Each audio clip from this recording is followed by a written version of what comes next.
দিনে দিনে সুন্নিদের সংখ্যা তো বাড়তেছে। কথাগণ ঠিক কিনা? কখনো তোমাকে বলবো, হ্যাঁ চলবে। কখনো তোমাকে যদি ভুলি, হেদায়তের আলো জ্বলে নিয় কাছে তুলি, ঠিক না? ঠাই দিও গো প্রভু, ও ঠাই দিও গো প্রভু, তুমি দয়াবান, তুমি রহমান, তুমি মেহেরবান। অন্ধ গাহে না শুধু তোমার গুণগান, বোঝে অবোঝে না তব শান, তুমি রহমান, তুমি মেহেরবান। চিৎকার মেরে কোন আল্লাহু আকবার।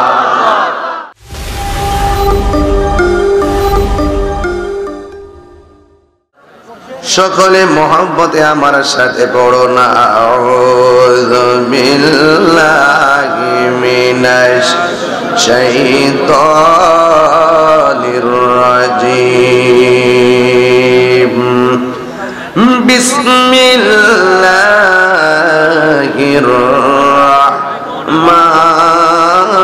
রাহমানির রাহিম।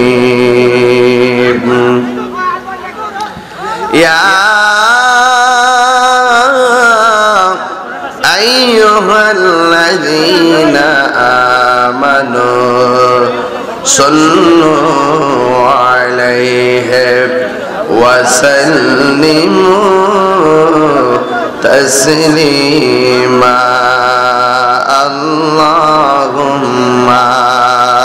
সাল্লি আলা সাইয়্যিদিনা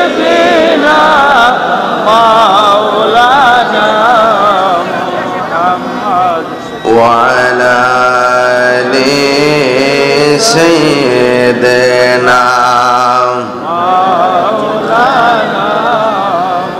মুহাম্মদ মায়ার সুরে পড়ি আল্লাহুম্মা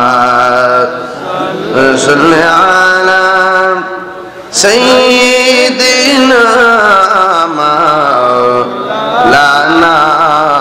মুহাম্মদ ওয়া আলা আলি সাইয়্যিদিনা মাওলানা। উঠা দো पर्दा दिखा दो चेहरा, उठा दो पर्दा दिखा दो चेहरा, के नूरे बारी हिजाब में उठा दो पर्दा दिखा दो चेहरा।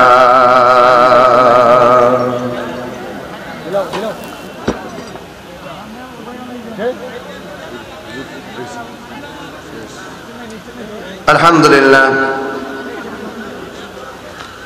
উপস্থিত হোসেনপুর মৌজপুর ইসলামিক সুন্নি যুব সংঘের উদ্যোগে আয়োজিত নবীগঞ্জ ৪ নং দিগলবাগ ইউনিয়ন হোসেনপুর মৌজপুর গ্রামবাসীর উদ্যোগে আয়োজিত মোদি কনফারেন্সের সম্মানিত সভাপতি জনাব মাওলানা মোহাম্মদ ফজলুল হক চৌধুরী সাহেব, সহ সভাপতি হাজী মোহাম্মদ কৌশলী চৌধুরী, হাজী মোহাম্মদ সুরাবুল্লাহ, মোহাম্মদ শাহজাহান মিয়া, মোহাম্মদ আতাউর রহমান সাহেব, মোহাম্মদ শেখ তাজউল্লাহ, মোহাম্মদ উসমান খান, মোহাম্মদ মমতাজুল্লাহ, জনাব মোহাম্মদ আব্দুল তাহিদ সাহেব সহ প্রধান মেহমান হবিগঞ্জ ১ নবীগঞ্জ বাহুবনের সম্মানিত মাননীয় সংসদ সদস্য আমার প্রিয়তম ব্যক্তিত্ব মোহাম্মদ শাহনওয়াজ মিলাদ গাজী সাহেব, বিশেষ মেহমান 4 নং দিগলবাগ ইউনিয়ন পরিষদের সম্মানিত চেয়ারম্যান জনাব মোহাম্মদ সালিক মিয়া সাহেব, আমার পর আলোচনা করবেন স্নেহাস্পদ মাওলানা শামীম রেজা আল কাদরি সাহেব, এই মাত্র বক্তব্য রেখে গেছেন আমার অত্যন্ত প্রিয়তম ব্যক্তিত্ব মাওলানা মুফতি স্বামী মাহমুদ নুরুল্লাহ সাহেব, মাওলানা মুদাসির আহমদ, মাওলানা আব্দুল হাফেজ আব্দুল মুমিন সাহেব। আমি 6টায় এসেছিলাম, ওরা আমাকে বলছে হুজুর বাসায় 10টা মিনিট সময় দেওয়ার জন্য, 10 মিনিট দিতে গিয়ে 40 মিনিট চলে গেছে। এরপরেও কমিটিদের একটু দাবি ছিল, এই জন্য আমি গিয়েছিলাম, আমি সময় মতোই আসছিলাম। তবে একটা মেসেজ দিচ্ছি, একটু পরে ইশারা নামাজের আজান হবে, ঠিক কিনা? আমরা ইনশাল্লাহ আমার আলোচনার পরে ইনশাল্লাহ এশারে জামাত হবে। কমিটিতে কি করেন? হ্যাঁ, আমার ওয়াজের পরে এরপরে ইনশাল্লাহ আপনার আবার দ্বিতীয় অধিবেশন শুরু করবেন। না, দ্বিতীয় অধিবেশন শুরু করবেন ইনশাআল্লাহ। আর আপনারা যে আমাকে বাদ মাগরিব পেয়েছেন, আমি কিন্তু অনেক কষ্ট করে দাওয়াতটা রাখছিলাম, কারণ আমার আরো 2টি প্রোগ্রাম আছে। এরপরে আপনারা আমাকে ঘরে নিয়ে বসাইছেন, এখন আমার চাপ করছে, এখন আমি কেমনে যাবো চিন্তা করতেছি। এরপরও মানুষ জায়গা নাই, প্যান্ডেলটা আরো বড় করা দরকার ছিল। যেই লোক দেখে আসছি বাজারে আসতেছে, আমার মনে হয় যে অবস্থা ভয়াবহ হওয়ার সম্ভাবনা আছে। প্যান্ডেলে কি খুলে দিচ্ছেন? সব কি সাইড খুলে দিচ্ছেন তো নাকি? হ্যাঁ, খুলে দিচ্ছেন না? আচ্ছা ঠিক আছে, এখন আপনারা সবাই পিছনে বসার জায়গা করে দিয়েন, যেন আমরা আলোচনাটা সুন্দর করে শুনতে পারি। আমার ভাই সাংবাদিক এম এ আজাদ সাহেব এই মাহফিলটা বাস্তবায়নের জন্য যথেষ্ট যোগাযোগ মেনটেন করছেন। সব মিলাইয়া শুকরিয়াতান পড়েন আলহামদুলিল্লাহ। আলহামদুলিল্লাহ। হালকা একটু করে কমাই রাখো। লাখ কোটি দরুদ সালাম ওই নবীর নূরানি কদম মোবারকে, যিনি হায়াতুন নবী নূর নবী, গায়েবের খবর দেন ওয়ালা হুজুরপুর নূর সাল্লাল্লাহু আলাইহি ওয়াসাল্লামের উম্মত হিসেবে আল্লাহ পাক আমাদের সকলকে কবুল করেছেন। এই জন্য শুকরিয়া দান আবারও পড়ি আলহামদুলিল্লাহ। আলহামদুলিল্লাহ। ইন্তেজামিয়া কমিটির পক্ষ থেকে আমাকে কোনো বিষয় দেওয়া হয়নি, বলা হয়েছে আপনি সমাজতান্ত্রিক আলোচনা করবেন, বিভিন্ন টাচ দিবেন বিভিন্ন দিক দিয়ে, আমি চেষ্টা করব সেই বিষয়গুলো নিয়ে আলোচনা করার জন্য। আপনারা একটু জবানটা ছেড়ে বলুন হায়াতের মালিক কে? আল্লাহ। আর বড় করে বলুন আল্লাহ। মওতের মালিক কে? আল্লাহ। এই মাহফিলে এনেছেন কে? আল্লাহ। আবার নিবেন কে? আল্লাহ। যা কেউ দেখে না দেখেন কে? আল্লাহ। সে আল্লাহ আমাদেরকে বানিয়েছেন আল্লাহর ইবাদতের জন্য, ঠিক কিনা বলেন? নাকি টেন্ডারবাজি করার জন্য পাঠাইছে? মারামারি করার জন্য? সুদ খাইবার লেগে? কিসের জন্য? আছে কিনা বলেন? আমাদের মাথার উপরে ছামিয়ানা। এখন যদি বলি ছামিয়ানার উপরে কি আছে, কি বলবেন? ছামিয়ানার উপরে কি আছে? আকাশ আছে। আমরা যখন ঘর তৈরি করি, ঘরের মধ্যে 12টা 13টা 20টা খুঁটি লাগে, লাগে না? এই ছোট্ট একটা প্যান্ডেল করবো, এই প্যান্ডেলের ভিতরে কতগুলো খুঁটি লাগছে শুধু কাপড়ের ছামিয়ানাটারে আটকায় রাখতে। আর আল্লাহ বলছেন আমি আসমান বানিয়েছি, আসমানকে ছাদ বানিয়েছি। এও আবার একটা ছাদ না, একটা আসমানের উপরে আরেকটা আসমান আছে, ওই আসমানের উপরে আরেকটা আসমান আছে, এমন 7টা স্তর আছে। একটা স্তর থেকে আরেকটা স্তরের দূরত্ব হলো 500 বছরের রাস্তা। সাধারণ একটা কাপড়ের সামিয়ানা আটকাইতে যায় কতগুলা বাঁশ ব্যবহার করলাম। আল্লাহ যে এত বড় আসমানদারে স্থাপন করছেন, কোনো বাঁশ লাগাইছে? কোনো খুঁটি লাগাইছে? বান্দা আল্লাহকে চিনতে গেলে লন্ডন যাওয়ার দরকার নাই, এই মুহূর্তে বৈশাও আল্লাহকে চেনা যায়। কথা ঠিক কিনা? আল্লাহ কোরআনে বলছেন এইভাবে الذي خلق سبع سماوات طباقا ما ترى في خلق الرحمن من تفاوت فارجع البصر هل ترى من فطور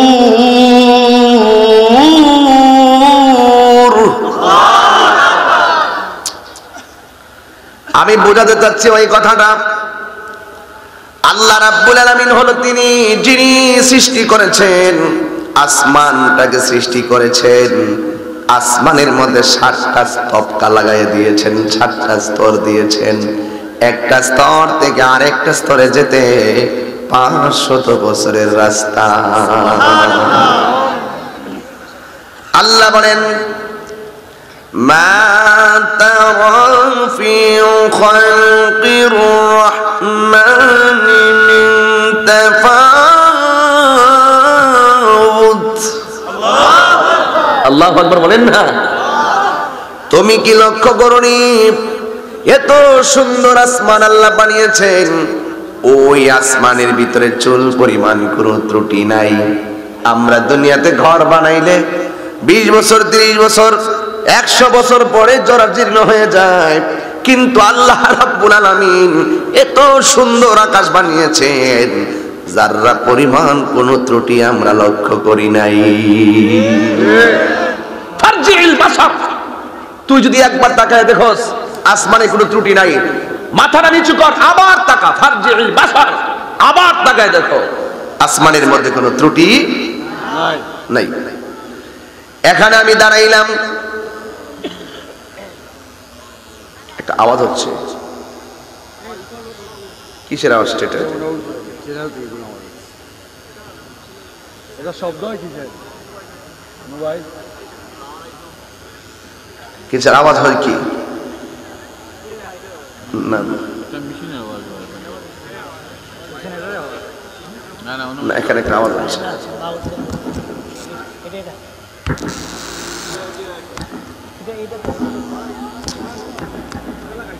আর রাখছি চেষ্টা করতেছে মানুষ বানাইছি এই শোনো এটা ঠিক করো সমস্যা হবে তো এটা কার এটা এটা এটা কার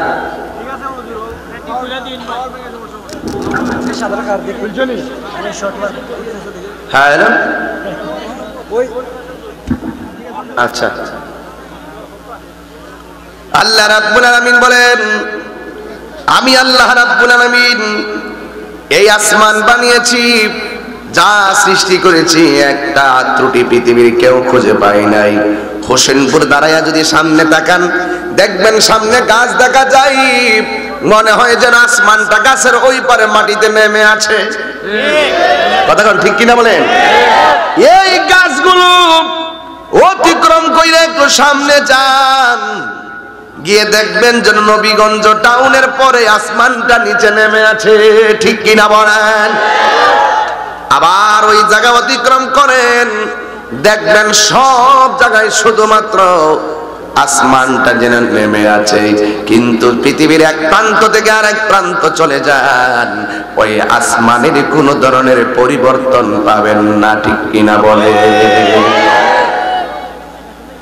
এই জন্য আল্লাহকে গবেষণা করা লাগবে ও যুবক আল্লাহ রাব্বুল আলামিন বলেন ফারজিল বাসার তোমরা আবার তাকায়া দেখো কোনো ত্রুটি নাই হাল তারা মিন ফুতুর তুমি ভালো করে খেয়াল করে এরপরে বলো তো কোন ধরনের ত্রুটি পেয়েছো কি বান্দা বলবে না না পাই নাই আল্লাহ তুমি এত সুন্দর করে আসমান বানাইছো আল্লাহ রাব্বুল আলামিন কয় আমি এত দূরে না আমি আল্লাহ তোর কাছে ওয়া নাহনু আকরাবু ইলাইহি মিন হাবলিল ওয়ারিদ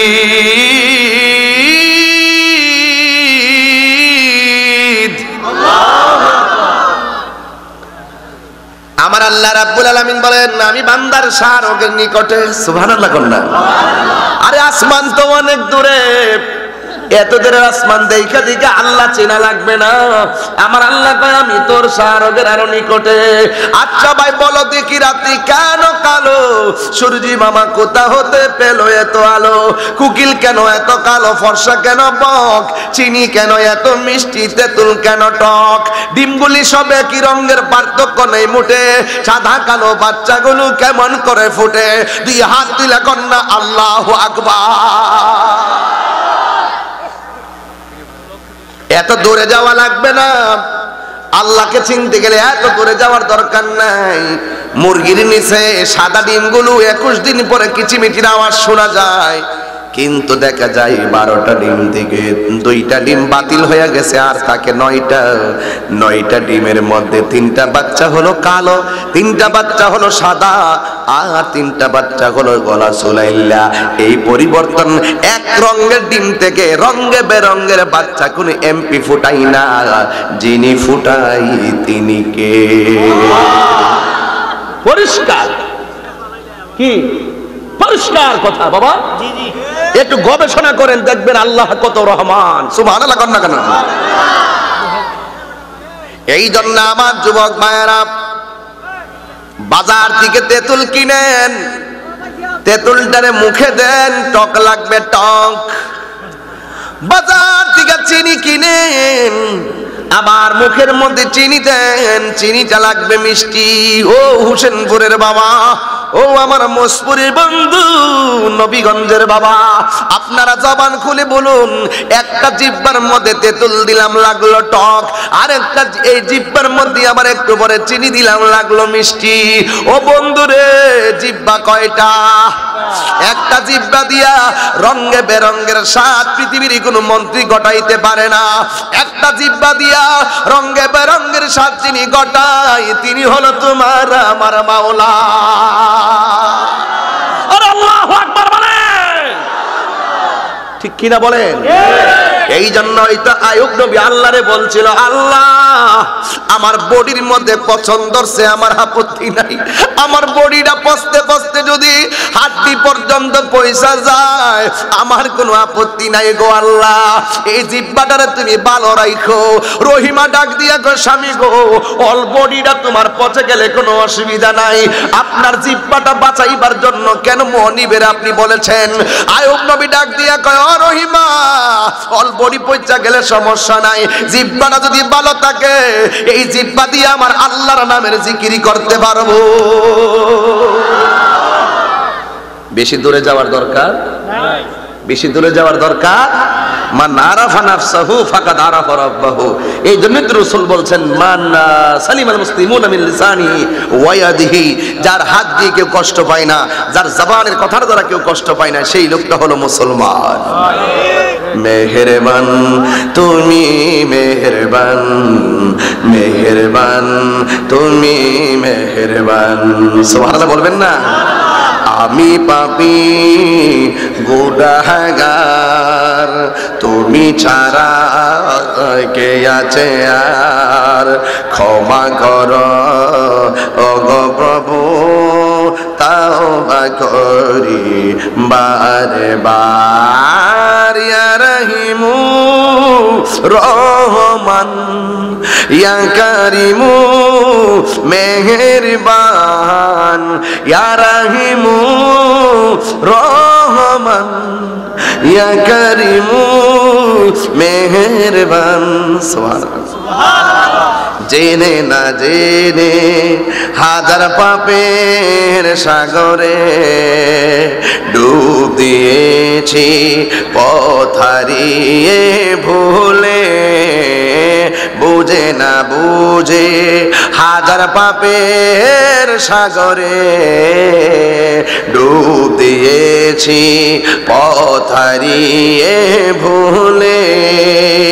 নিজের প্রতি নিজে সকাল বিকাল সাজে, নিজের প্রতি নিজে সকাল বিকাল সাজে, তোমার দিকে ফিরি বারে বার। ইয়া রহিমু রহমান, ইয়া রহিমু মেহেরবান, ইয়া রহিমু রহমান, ইয়া রাহিমু মেহেরবান। সুবহানাল্লাহ বলবেন না? মেহেরবান তুমি মেহেরবান, মেহেরবান তুমি মেহেরবান। গুনাহ মাফের মালিক কে? अल्लाह अल्लाह क्या मुबारक नाम है, अल्लाह अल्लाह से को क्या कम है। এই জন্য যুবক আমার ওয়াজের বিষয় কিন্তু এটা নয়, ভূমিকায় বুঝাইতাছি আমার আল্লাহ আমরারে টেন্ডার বাজি করার জন্য পাঠাই নাই, আমার আল্লাহ আমরারে গুন্ডামি করার জন্য বানাই নাই, আমার আল্লাহ আমাদেরকে রাহাজানি করার জন্য বানাই নাই। ও তাহিরি হুজুর তাইলে হোসেনপুর কয় আজান আল্লাহ আমরারে কিসের জন্য বানাইছে? আমার আল্লাহ কয় ওয়া মা খালাকতুল জিন্না ওয়াল ইনসা ইল্লা লিয়াবুদুন। আল্লাহ রাব্বুল আলামিন বলেন আমি মানুষ এবং জিন জাতিকে বানিয়েছি একমাত্র আমি আল্লাহর গোলামি করার জন্য। আপনারা বলেন নামাজের মাধ্যমে গোলামি হয় কার? রোজার মাধ্যমে গোলামি হয় কার? এই জন্য আমার যুবক ভাইয়েরা আজকে মাহফিলে আসছেন, পায়ের মধ্যে হাত দিয়া বলি কোন ধরনের ডিস্টার্ব করা যাবে না।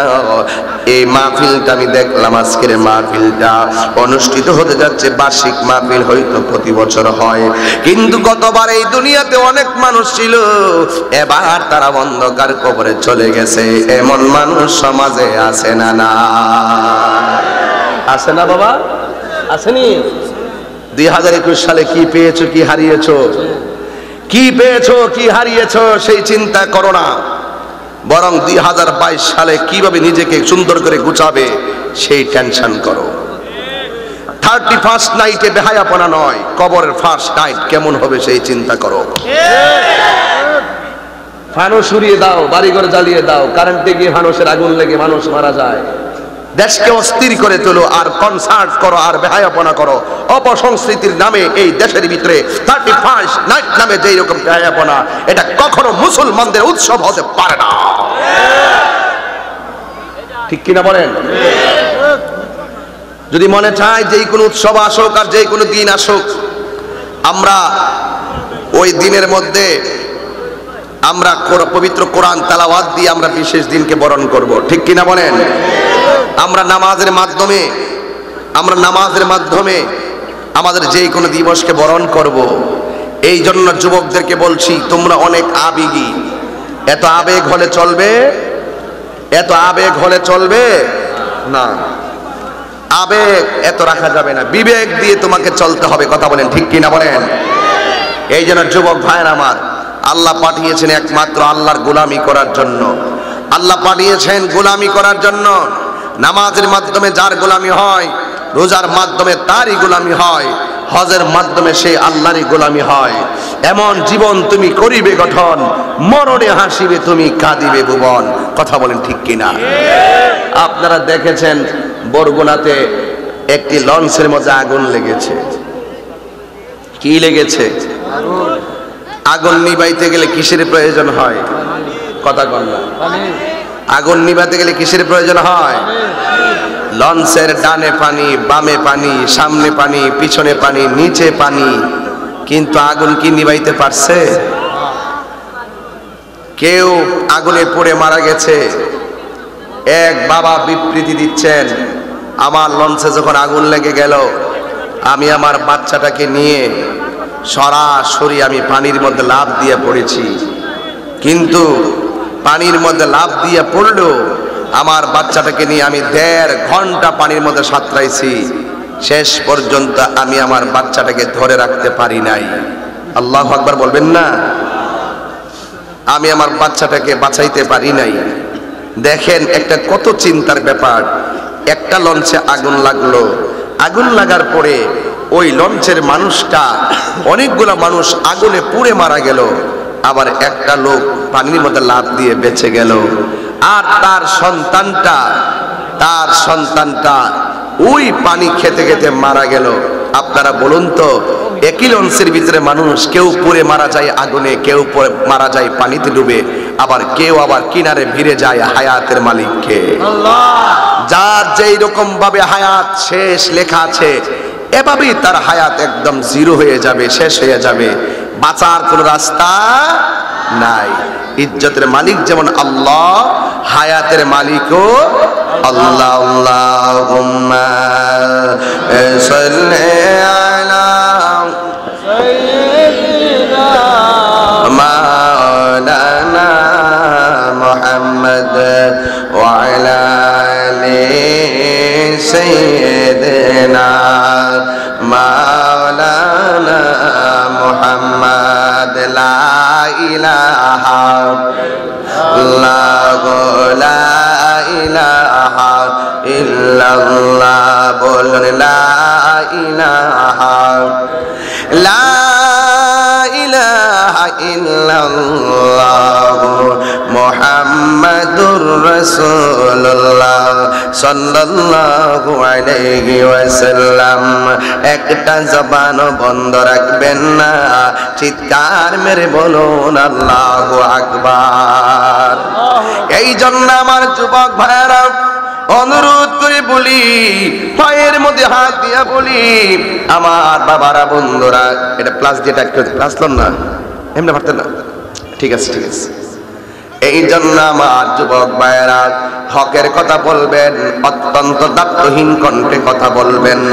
এই জন্য যুবক শুনে যান, আমার নবী আপনার নবী 63 বছর জিন্দেগি দুনিয়ার ভিতরে ছিল।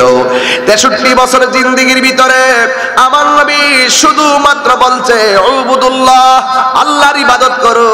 কিন্তু প্রথম আমার নবী কিন্তু মুখ দিয়া, জবান মুবারক দিয়ে এই কথাগুলা বলতেন না, নীরবে নীরবে আল্লাহর নামের জিকির করতেন। কেন জানেননি? কারণ এমন একটা সময় আমার নবী দুনিয়াতে এসেছেন, কন্যা সন্তানকে মানুষের অপমান মনে করে জীবন্ত কবর দিয়ে দিত।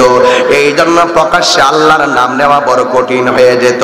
যতদিন পর্যন্ত আমার নবী গোপন ছিলেন, ততদিন পর্যন্ত মানুষ আমার নবীর খেলামেলা দেখে বড় পছন্দ করতেন।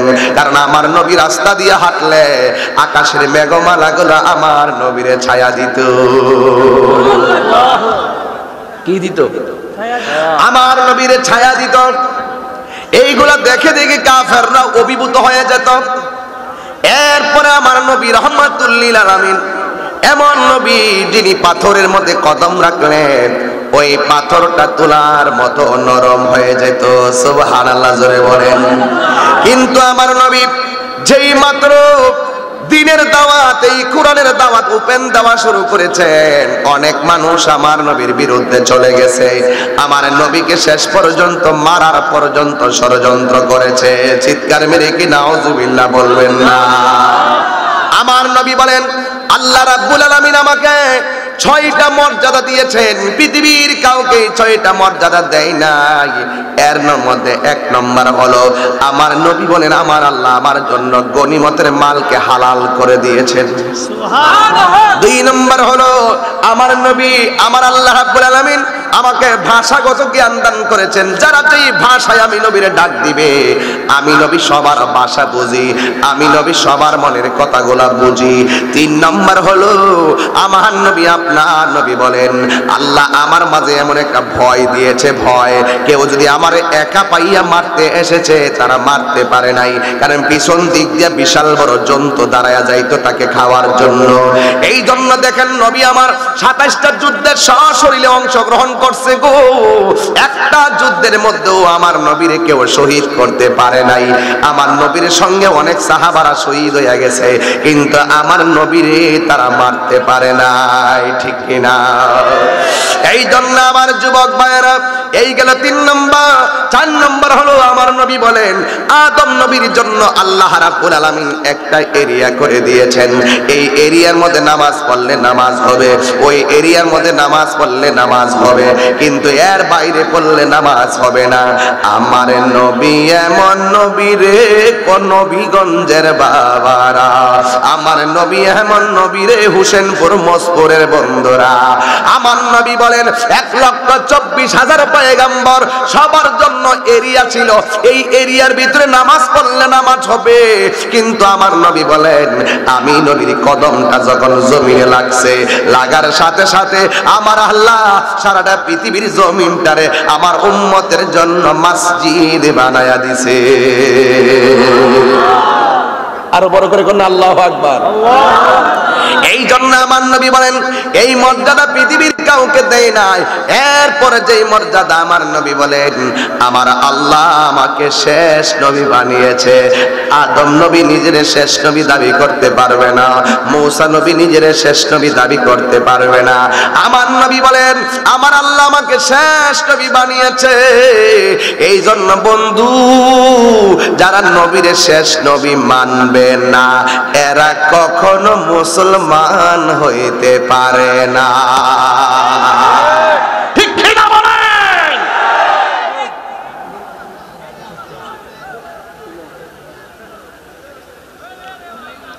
কি কয় কি কয়? এত ছোট প্যান্ডেল করলেন আপনারা, আমি বুঝলাম না কিছু। দিনে দিনে সুন্নিদের সংখ্যা তো বাড়তেছে। কথাগণ কথাগণ কথাগণ, ঠিক কিনা? কখনো তোমাকে বলবো, হ্যাঁ চলবে। কখনো তোমাকে যদি ভুলি, হেদায়তের আলো জ্বলে নিয় কাছে তুলি, ঠিক কিনা? ঠাই দিও গো প্রভু, ও ঠাই দিও গো প্রভু, তুমি দয়াবান, তুমি রহমান, তুমি মেহেরবান। অন্ধ গাহে না শুধু তোমার গুণগান, বোঝে অবোঝে না তব শান, তুমি রহমান, তুমি মেহেরবান। চিৎকার মেরে কোন আল্লাহু আকবার। আমার নবীরে মারার ষড়যন্ত্র করে। কিসের ষড়যন্ত্র? নবীরে মারবো কেমন, কলিজাটা দেখেন তো। আর যেই নবীর কপাল মুবারকে গামলেই সাহাবীরা কয় নবীর কপাল যেন মণিমুক্তার মতন চিকচিক করতেছে। আল্লাহু আকবার। যেই নবী রাস্তা দিয়ে হাঁটলে গো, রাস্তার পাথর গুলো একবারে তুলার মতো নরম হয়ে যেত। এই নবীকে যখন মারার ষড়যন্ত্রটা করলো, আমার আল্লাহ ডাক দিয়া কয় বন্ধু, আপনাকে মারার ষড়যন্ত্র শুরু হয়ে গেছে। আপনারা বলেন আমার নবীজিকে হেফাজতের মালিক কে? দেখেন আমার নবী, আমার দেশে বহুত পীরসাবরা আছে, অনেক পীরসাবরা আছে, দেখবেন কোরআনের পক্ষে, দিনের পক্ষে, ইসলামের পক্ষে যখন কোনো ষড়যন্ত্র শুরু হয়, খান কাছাইরা মাঠের মধ্যে পাওয়া যায় না। কথা বলেন ঠিক কিনা? আছে না নাই বলেন? এই জন্য আমার নবীর জীবনে 27টা যুদ্ধে সশরীরে আমার নবী একেবারে জিহাদের ময়দানের মধ্যে নেমে গেছে। আমার নবীর বদন মুবারকে রক্ত মুবারক ঝরেছে। ও বন্ধুরে, শুধু মাত্র রক্ত ঝরে নাই, আমার নবীর দন্ত মুবারক ভেঙে গেছে। ওই দন্ত মুবারকের গোড়া থেকে রক্ত বেরিয়ে গেছে। এই জন্যই তো আল্লাহ কয় ও বন্ধু, ওরা গোপনে উপেনে মারার জন্য ষড়যন্ত্র শুরু করেছে। একজন বলছে যারা নবীরে মৃত অথবা জীবিত দইরা আনতে পারবি, কাছে আইনা যারা মারতে পারবি, বা গোপনে যারা মারতে পারবি, আমি আবু জেহেল তারে অনেক স্বর্ণ মুদ্রা উপহার দিব। জোরে জোরে কি নাউজুবিল্লাহ বলবেন না? আমার নবী রাহমাতুল লিল আলামিন ওনাকে মারার জন্য যখন কাফেররা ওপেন ডিক্লার দিল, আমার আল্লাহ রাব্বুল আলামিন কোরআনে বলেছেন ওয়া মাকারু ওয়া মাকারাল্লাহ ওয়াল্লাহু খায়রুল মাকিরিন। আল্লাহ রাব্বুল আলামিন কবি বলেন তোরা ষড়যন্ত্র করবি আর তোদের ষড়যন্ত্রকে আমি একবার নস্যাৎ করে দিব আরশে আজিম থেকে। এই জন্য তুমি যতই ষড়যন্ত্র করো না কেন ওই ষড়যন্ত্রের জবাব দিবেন কে? আল্লাহ ডাক দিয়ে কয় বন্ধু গো বন্ধু, ওরা আপনারা মারবে, এই দেশের সিচুয়েশন বেশি ভালো না, আপনি দয়া করে মক্কা থেকে মদিনার দিকে রওনা দেন। আর বড় করে বলেন না সুবহানাল্লাহ। এবার আমার নবীরে হুকুম করেছে কে? আমার নবী বানায়া কোনো সিদ্ধান্ত নিজে নেয় না, আমার নবী বানায়া কোনো কথা নিজে বলে না। আমার আল্লাহর কোরআন বলেন ওয়ামা ইয়ান্তিকু আনিল হাওয়া ইন হুয়া ইল্লা ওয়াহিয়ুন ইউহা। আমার নবী নিজের মন গড়া বানানো কোনো ধরনের সিদ্ধান্ত নেই না। কারণ কিছু কিছু মুনাফিক ছিল আমার নবীর কাছে আয়েশা কইতো নবী গো কোনো টেনশন করিয়েন না, কিন্তু গোপনে গোপনে যাইয়া কাফেরদের সঙ্গে আবার আতাত করত। আমার দেশের মধ্যে কিছু মৌলবী আছে, দাড়ি আছে, টুপি আছে, পাগড়ি আছে, সব আছে, গোপনে গোপনে আবার ইহুদিদের ট্যাবলেট খাই।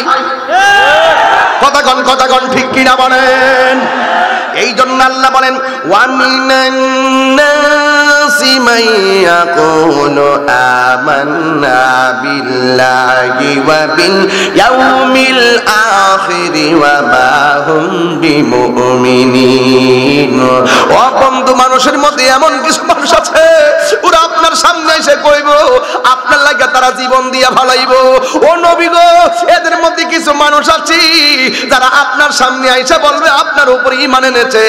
আল্লাহ রাব্বুল আলামিনের হাবিব বলে আল্লাহ ডাক দিয়ে কই বন্ধু, ওরা আইসা বলবে আখিরাতকে বিশ্বাস করে আমার আল্লাহ তাদের অন্তরের খবর জানে কি জানে না। আল্লাহ কয় বন্ধু ওয়া মা হুম বিমুমিনিন। আল্লাহ কয় আসলে তারা ঈমানদার নয়। তারা কি করে জানোনি?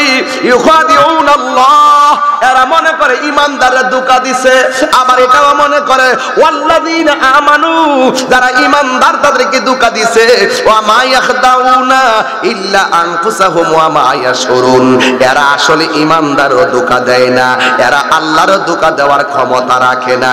অথচ এই ধোঁকা দেওয়ার মনোমানসিকতার দ্বারা এরাই খাল কাইটটা কুমির ঢোকায়া নিজের কপালে নিজে কোরাল মারতেছে।